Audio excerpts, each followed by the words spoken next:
আসসালামু আলাইকুম। আপনারা দেখতে পাচ্ছেন আমরা খুব বিপদের মাধ্যমে আছি।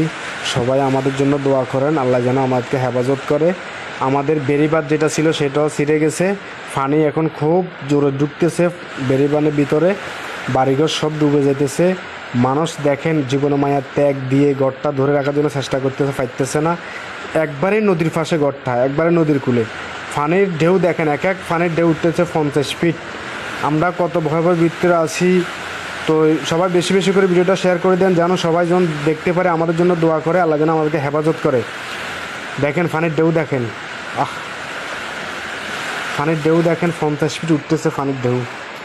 মানুষ কিন্তু জীবনের মায়া ত্যাগ দিয়ে চেষ্টা করতেছে ওনার ঘরটা বাঁচানোর জন্য। এটা একটা দোকান ছিল, দোকানটা বাঁচানোর জন্য চেষ্টা করতেছে, কিন্তু পাইতেছে না।